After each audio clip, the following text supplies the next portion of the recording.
Welcome to Marian Ayurveda.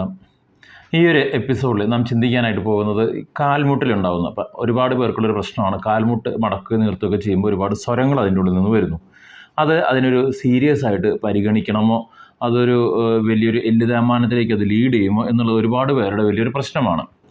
അതിന് എന്താണ് അവിടെ സംഭവിക്കുന്നത് എന്നും ആയുർവേദത്തിലൂടെയുള്ള പരിഹാരം എന്താണെന്നാണ് ഞാൻ ഈ ഒരു വീഡിയോയിൽ പറഞ്ഞു തരാനായിട്ട് ആഗ്രഹിക്കുന്നത്. ഞാൻ ഡോക്ടർ അനുമോദ് കാക്കശ്ശേരി, മരിയൻ ആയുർവേദ, തൃശ്ശൂർ. നമുക്കറിയാം, പല പല കാരണങ്ങൾ കൊണ്ട് കാലിൻ്റെ മുട്ടിൻ്റെ ഉള്ളിൽ നിന്നും സ്വരങ്ങൾ ഉണ്ടാകാം. അതിൽ ആദ്യത്തെ ബേസിക് ആയിട്ടുള്ള ഒരു റീസൺ എന്ന് പറയുന്നത്, കാൽമുട്ട് മടക്കുമ്പോൾ ആ ലിഗമെൻറ്റ്സോ അല്ലെങ്കിൽ മസിൽസിൻ്റെ ടെൻഡൻ്റെ ഇടയിൽ നിന്നൊക്കെ ഗ്യാസുകൾ റിലീസ് ചെയ്യുക, പലതരത്തിലുള്ള ഗ്യാസുകൾ റിലീസ് ചെയ്യുന്നുണ്ട്. അപ്പോൾ അത് ഞൊട്ട പൊട്ടുന്നത് പോലെയുള്ള സ്വരങ്ങളൊക്കെ വരുന്നത് ആ ഗ്യാസ് ഇങ്ങനെ പുറത്തേക്ക് പോകുമ്പോഴുണ്ടാകുന്ന ഒരു സ്വരമാണ്. അതൊരു വലിയൊരു എല്ല് തേയ്മാനത്തിൻ്റെ ലക്ഷണമൊന്നും അല്ലെങ്കിൽ പോലും നമ്മുടെ ഇത്തരത്തിൽ ഗ്യാസ് ഇങ്ങനത്തെ ഒരു മടക്കുമ്പോൾ ഞൊട്ടൊക്കെ പൊട്ടിക്കുമ്പോൾ കൂടുതലായിട്ട് ഇത്തരം സ്വരങ്ങൾ വരുന്നുണ്ടെങ്കിൽ അതിൻ്റെ അർത്ഥം നമുക്കൊരു എന്താ പറയുക, ഒരു ഡീജനറേറ്റീവ് ചേഞ്ചസ് സംഭവിക്കുന്നുണ്ട് കൂടുതലായിട്ട്.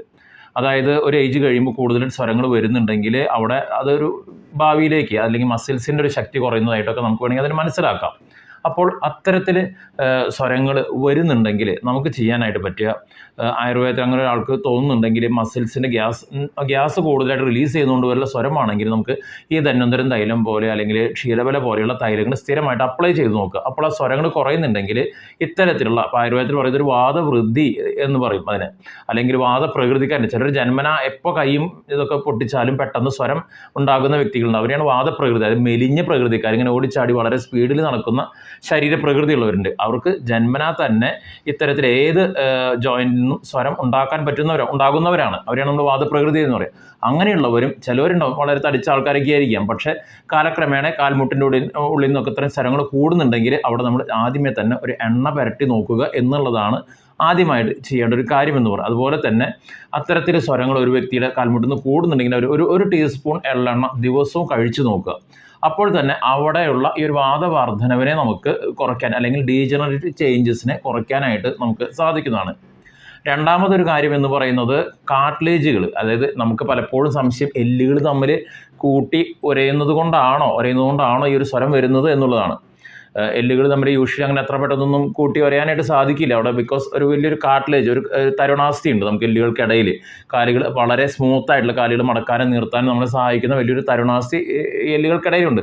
അതുകൊണ്ട് അതുള്ളിടത്തോളം കാലം നമുക്ക് എല്ല് കൂട്ടി വരയൊന്നുമില്ല. പക്ഷേ ചിലപ്പോൾ കംപ്ലീറ്റ് ആയിട്ട് ഈ കാർട്ടിലേജ് നഷ്ടപ്പെടുമ്പോൾ എല്ലുകൾ തമ്മിൽ വരയാന്ന് വെച്ച് കഴിഞ്ഞാൽ ഭയങ്കര പെയിൻഫുൾ ആയിട്ടുള്ളൊരവസ്ഥയാണ്. അങ്ങനത്തെയൊക്കെ ഒരു അവസരത്തിലൊക്കെയാണ് നമുക്ക് പലപ്പോഴും മുട്ട് മാറ്റി വെക്കേണ്ടതൊക്കെ വരുന്നത്. അതർവൈസ് ഒരു പരിധി വരെ, ഒരു 90% പേരുടെയും കാലിലെ എല്ല് തേയ്മാനത്തിൻ്റെ അല്ലെങ്കിൽ സ്വരത്തിൻ്റെ പുറകിൽ ഈ തരുണാസ്ഥികൾക്ക് ഉണ്ടാകുന്ന ഒരു ദ്രവിക്കൽ, ഇങ്ങനെ ചെറുതായിട്ടൊക്കെ ദ്രവിച്ച്, അപ്പോൾ അത് ദ്രവിച്ച് കഴിയുമ്പോൾ അതിൻ്റെ സ്മൂത്ത് സർഫസ് നഷ്ടപ്പെട്ട് കഴിയുമ്പോൾ അവിടെ ഇങ്ങനെ ക്രെപ്പിറ്റസ് പോലെയുള്ള ഒരു സ്വരങ്ങളൊക്കെ ഉണ്ടാകാനുള്ള സാധ്യതയുണ്ട്. അത്തരത്തിലുള്ളവർക്ക് നമുക്ക് പറയാം, ഈ പറഞ്ഞ പോലെ നല്ല ചികിത്സകൾ ചെയ്യുക. എന്തുകൊണ്ടാണ് ഈ തരുണാസ്ഥികൾ പെട്ടെന്ന് ദ്രവിക്കുന്നത് എന്ന് ചിന്തിക്കുന്നതാണ് ആദ്യത്തെ പ്രധാനപ്പെട്ട കാര്യം. അത് ചിലപ്പോൾ ശരീരത്തിലുണ്ടാകുന്ന അമിതമായിട്ടുള്ള അസിഡിറ്റി ആവാം, അല്ലെങ്കിൽ ശരീരത്തിലുണ്ടായിട്ടുള്ള വല്ല ദഹന പ്രക്രിയയിലുണ്ടായിട്ടുള്ള പ്രശ്നം, അത് കഴിക്കുന്ന ഭക്ഷണം ശരിക്കും പ്രോപ്പറായിട്ട് ദഹിക്കാതെ ഈ തരുണാസ്ഥികളിലേക്ക്, കാർട്ടിലേജിലേക്ക് പോഷണം കിട്ടാത്തത് കൊണ്ടായിരിക്കാം. അല്ലെങ്കിൽ വലിയൊരു വീഴ്ചകൾക്ക് ശേഷം അവിടെ ഒരു നീർക്കെട്ട് പ്രോപ്പറായിട്ട് മാറാതെ നിന്ന് കഴിഞ്ഞാൽ ആ നീര്, നമുക്കറിയാം, ഒരു മരത്തുമ്പിൽ കുറേ നേരം വെള്ളം കെട്ടി നിന്ന് കഴിഞ്ഞാൽ ദ്രവിക്കും. അതേപോലെ ഈ തരുണാസ്ഥി ദ്രവിക്കുന്നതാണ്. അപ്പോൾ ഇത്തരത്തിൽ ഏത് കാരണം കൊണ്ടാണ് ഈ തരുണാസ്ഥി ദ്രവിക്കുന്നതെന്ന് കണ്ടെത്തി അതിനുള്ള ചികിത്സ ചെയ്യുകയാണെങ്കിൽ ഈ കാർട്ടിലേജിൻ്റെ ഡീജനറേഷൻ നമുക്ക് പ്രിവെൻറ്റ് ചെയ്യാവുന്നതാണ്. അപ്പോൾ അതുപോലെ തന്നെ മസിലുകളുടെ പ്രവർത്തനം തെറ്റിക്കഴിഞ്ഞാൽ, അതായത് ഈ കാർട്ടിലേജിന്, കാൽമുട്ടുകൾ ചലിപ്പിക്കുന്ന മസിലുകളുടെ സ്ഥാനചലനം സംഭവിച്ചാലും പെട്ടെന്ന് ഈ കാർട്ടിലേജുകൾ തമ്മിൽ ഉരസിക്കൊണ്ട് കൂടുതൽ അതിന് ഡീജനറേഷനിലേക്ക് അല്ലെങ്കിൽ തേയ്മാനത്തിലേക്ക് പോകാനുള്ള സാധ്യതയുണ്ട്. അപ്പോൾ ഇതൊരു കുറച്ചും കൂടി കോംപ്ലിക്കേറ്റഡ് ആയിട്ടുള്ളൊരു കാര്യമാണ്. നമുക്കൊരു ഡോക്ടറെ കണ്ടുകൊണ്ട് തന്നെ നമ്മൾ മനസ്സിലാക്കേണ്ടതാണ്. മൂന്നാമതൊരു കാര്യം എന്ന് പറയുന്നത് ഈ ലിഗമെൻസിനുണ്ടാകുന്ന പ്രശ്നങ്ങൾ. അതായത് ലിഗമെൻസിന് ക്ഷതം ഉണ്ടാവുക. അതായത് ഇപ്പോൾ ACL ഉണ്ട്, PCL ഉണ്ട്, അങ്ങനെ ലാറ്ററൽ കൊളാറ്ററൽ ലിഗമെൻസ്, അങ്ങനെ ഒരുപാട് ലിഗമെൻസുകളാണ് കെട്ടിപ്പൂട്ടി നമ്മുടെ ജോയിൻറ്റുകളെ നിർത്തിവെക്കുന്നത്. അവിടെ ഉണ്ടാകുന്ന ക്ഷതങ്ങളോ അല്ലെങ്കിൽ ഒരു അതായത് ലൂസ് ആവുകയോ ചെയ്തു കഴിഞ്ഞാൽ ഈ എല്ലുകളുടെ കാൽമുട്ട പ്രവർത്തനം തകരാറിലാവുകയും അത് പെട്ടെന്ന് അതിൻ്റെ ഉള്ളിൽ നിന്ന് സ്വരങ്ങൾ അല്ലെങ്കിൽ ഗ്യാസുകൾ റിലീസ് ചെയ്യുവാനും എല്ല് തേയ്മാനം വർദ്ധിപ്പിക്കാനും ഒക്കെ ഇടയാകുന്നു. അതുകൊണ്ട് അത്തരത്തിലുള്ള പ്രശ്നങ്ങളുണ്ടോയെന്ന് നമുക്ക് MRIയിലൂടെ നമുക്ക് മനസ്സിലാക്കാൻ പറ്റും. പിന്നെ അതുപോലെ മറ്റ് ടെസ്റ്റുകളിലൂടെയും, അതായത് ACL എന്ന് പറയും, ആൻറ്റീരിയർ ക്രൂഷ്യൽ ലിഗമെൻറ്റ് അല്ലെങ്കിൽ പോസ്റ്റീരിയർ ക്രൂഷ്യൽ ലിഗമെൻറ്റ്, ഈ ലിഗമെൻറ്റുകളുടെ പ്രവർത്തനം ശരിയാണോ, അത് ലൂസായാലും അതിലേക്ക് ഉണ്ടാകുന്ന ക്ഷതങ്ങളോ നീർക്കെട്ടുകളോ ഇത്തരത്തിലുള്ള സ്വരങ്ങൾ ഉത്ഭവിക്കാനുള്ള ഒരു കാരണമായിട്ട് നമുക്ക് മനസ്സിലാക്കാനായിട്ട് സാധിക്കും. അതുപോലെ തന്നെ കുറേ വ്യക്തികളിലെങ്കിലും കാരണമായിട്ട് നമുക്ക് പറയുന്നത് ഈ പെറ്റല്ലയുടെ മൂവ്മെൻറ്റ് ഷിഫ്റ്റ് ആവാന്ന് പറയും. അതായത് അത് പോകേണ്ട ഒരു ഗ്രൂവ് ഉണ്ട്, അതൊരു വഴിയുണ്ട്. അതിലൂടെ അല്ലാതെ ഇപ്പോൾ മസിൽ പെട്ടെന്നൊരു കാല് തെറ്റി വീഴാൻ പോയി, അപ്പോൾ മസിലുകളുടെ ചലനം ഒന്ന് വ്യത്യാസപ്പെടും.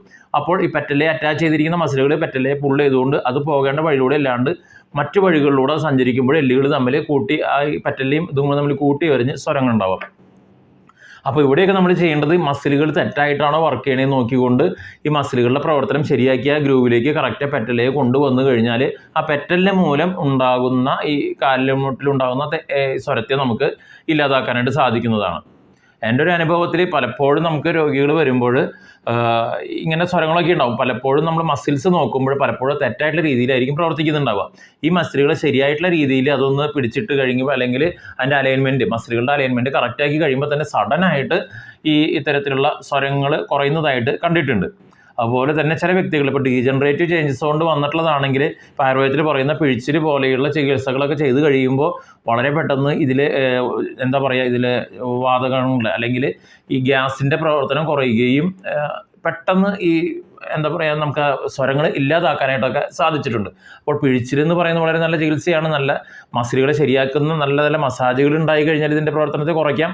അതുപോലെ തന്നെ എള്ളെണ്ണ ഒരു ടീസ്പൂൺ വീതം സ്ഥിരമായിട്ട് കഴിക്കുന്നത് ഈ വാദപ്രകൃതി ആയിട്ടുള്ള ആൾക്കാർ, അതായത് മെലിഞ്ഞിരിക്കുന്ന ആൾക്കാർ, ഇങ്ങനെ എല്ലുകളിൽ നിന്ന് സ്വരം വരുന്നുണ്ടെങ്കിൽ എള്ളെണ്ണ ഒരു ടീസ്പൂൺ കഴിക്കുന്നത് നല്ലതാണ്. അതുപോലെ ധന്വന്തരം, ക്ഷീരബല പോലെയുള്ള തൈലങ്ങൾ പുരട്ടുന്നതും വളരെ നല്ലതാണ്. അപ്പോൾ നമുക്ക് തൈലം പറ്റുമ്പോൾ ഒറ്റ കാര്യം ശ്രദ്ധിക്കേണ്ടതേ ഉള്ളൂ, അതിൽ നീർക്കെട്ടുള്ള സമയത്ത് നമ്മൾ പുരട്ടരുത് എന്ന് മാത്രം. അതായത് നീര് വെച്ചിരിക്കുന്ന സമയത്ത് തൈലങ്ങൾ പുരട്ടി കഴിഞ്ഞാൽ അത് കൂടുതൽ രോഗവർദ്ധനവിന് കാരണമാവും. അങ്ങനെയില്ല, നീരൊന്നും ഇല്ലെങ്കിൽ നമുക്ക് ധൈര്യമായിട്ട് തൈലങ്ങൾ പുരട്ടി മുട്ടുകളെ ശക്തിപ്പെടുത്താവുന്നതാണ്. അപ്പോൾ എനിക്ക് തോന്നുന്നു മനസ്സിലായിട്ടുണ്ടാവും എന്ന് വിചാരിക്കണം. ഇപ്പോൾ 4 കാരണങ്ങളാണ് നമ്മൾ പറഞ്ഞത്. ഈ 4 കാരണങ്ങൾക്കും എന്താണ് അതിൻ്റെ ചികിത്സ എന്താണെന്ന് നമുക്ക് മനസ്സിലായിട്ടുണ്ടെന്ന് വിചാരിക്കും. നമുക്ക് വീണ്ടും മറ്റൊരു എപ്പിസോഡുമായിട്ട് വീണ്ടും കാണാം. Thank you.